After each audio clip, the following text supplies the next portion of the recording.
Inside a border of about 220 kilometres, this dusty, sprawling group of townships known as Soweto is the biggest ghetto in Africa.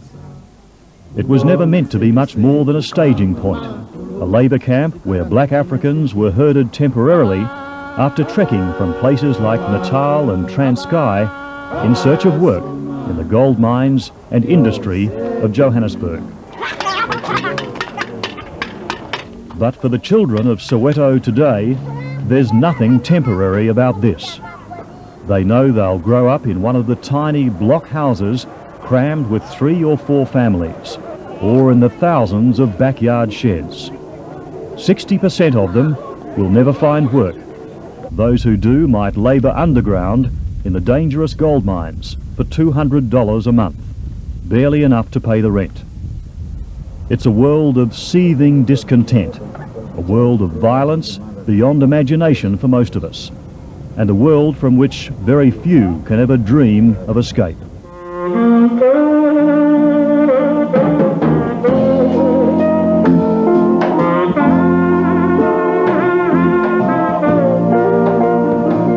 The Blue Fountain International Bar Lounge and Bottle Store stands out like a beacon. In all of Soweto, there's nothing quite like it. World-famous faces are seen here. More importantly, ANC leaders are welcomed alongside members of the Inkatha Freedom Party.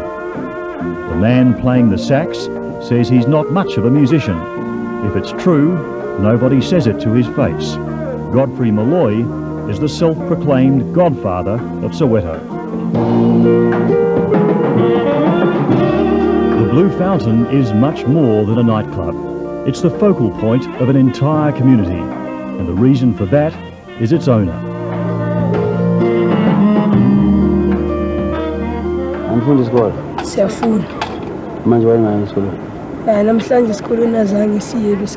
This boy wants to become an actor. He's come to ask Godfrey Moloi for advice. When the time comes that we make a movie and we need some little boys and then we do it. Can you do it? Yes. Can you act? Yes. That's right. Each day they beat a path to Godfrey's door. People wanting career advice, financial help, often just tourists. This larger-than-life Zulu has an extraordinary past. Growing up as a pickpocket and hood, one of the toughest fighters in Durban, occasionally killing, he says, in self-defence.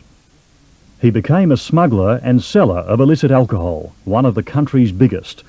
Always a musician, in the late 70s he drifted into acting, starring in 25 South African movies.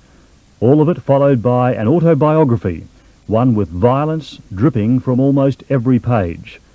He now sings about peace while trying to disown a criminal past. The movies I started making, you know, they took me as a baddie all the time, as a bad guy, you know. And in the movies, you know, fighting, shooting and all that. And I remember now lately, it's last year or so, when they called me, I said, no, I don't want to make movies anymore because some people are scared, seem to be scared of me in real life. Right? They admire me, but now they stand away, you know, the sort of men, they don't know how to talk to me. Maybe I can explode and shoot and things like that. Now that's not right, I don't like it. Where I come from, I know, and I don't want anybody to go back there again, even my children. When trouble erupts in Soweto, it happens quickly. There's a constant trade in AK-47s, and while the carrying of traditional weapons, clubs, knives and spears, is meant to be banned in public, this law has become a farce. The government's lack of will and ability to tackle the hostile violence is a major obstacle to the reform process. The Marathi hostel is just 100 metres from the front door of the Blue Fountain. The young single Inkatha men inside are outnumbered 10 to 1 by the ANC supporters all around them. So they issued a warning. They said, for each one of us you kill, we'll kill 10 of you. One of them was murdered. They retaliated, killing 9. A second was killed. They retaliated, killing 21. The young men at the hostel said next time it will be 50. That was when relative peace descended on this small patch of Soweto. But this oasis of peace also has a lot to do with the powerful personality of Godfrey Moloi, something of a Zulu cross between Dizzy Gillespie and John Wayne. He's a man in demand. Today he's to be guest of honour at an Arbor Day ceremony. I go there because I'm invited. They invite me in all these things, and I just have to show my face, because if I'm not there, everybody notices quickly that I was not there. So I've got to make sure if things like this happen, that I've got to be there.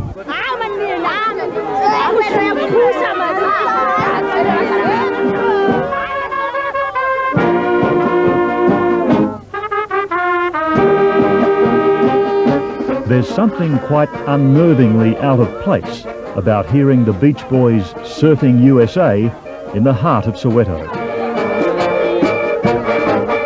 But many things are out of place here, including trees.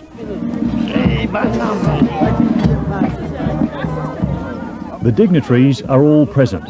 The lady representing the mayor, the local headmaster, about to be berated for allowing his students to leave their classrooms and come here. I have never seen in my whole life a teacher down tooth. No way.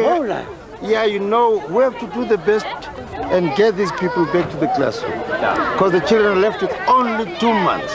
But how can they get back to the classroom when you're not there? Education is something Godfrey Moloi and his people take very seriously. In education lies perhaps the only hope of a better future. Godfrey Moloi hopes one day to run his own school with his own strict Zulu sense of discipline. But already much of the community bears his stamp.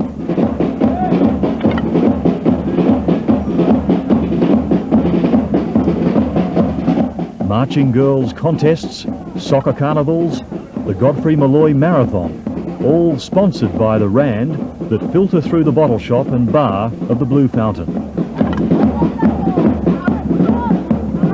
Above all, there's a need to instill hope and pride in these young hearts. Here, there is a humble beginning. He could afford a mansion, but this godfather chooses to live in one of Soweto's matchbox houses, although this one is grand by comparison. A garage built on one end, a lounge room on the other. There's evidence of a colourful life. He dated the famous singer Miriam Makeba. He still counts Foreign Minister Pic Bolter as a good friend.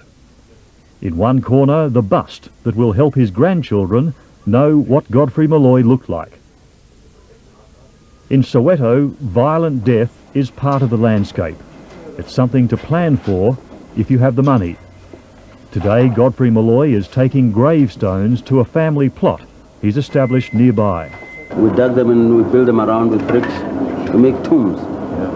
They put tiles on the bottom. I've been there, you know, you lie down there, it's so cool, it's nice up there. You've laid in your own grave already? Yes, for sure. I've been where, I mean, you got to fit your jacket whenever you buy it, so I've got my coffin and I fitted my coffin and I into my grave, I dug it myself and go inside and ask these boys to close it up so that I can get the feel of it.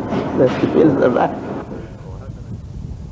In death, the average Sowetan can expect, at best, a posy of flowers and a numbered stick.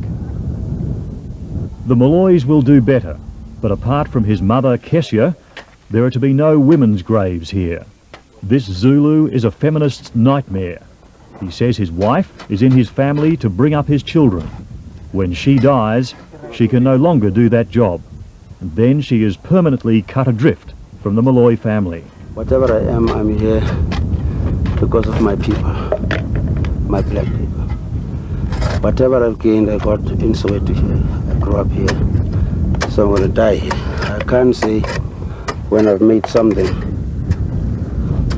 excuse me, when I've made something out of my people, and then I take it away to some land somewhere and go and pay that and buy a house there and stay there and leave my people alone. I think it is unfair.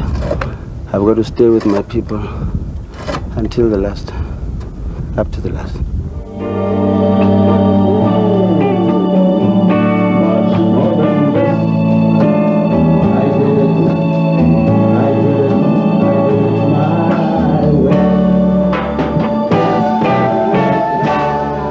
To spend time on the streets of Soweto is to understand that even for Africa, this is no ordinary place. While there are small pockets of middle-class affluence, the despair and discontent run so deep that this ghetto of 3 million has a life of its own.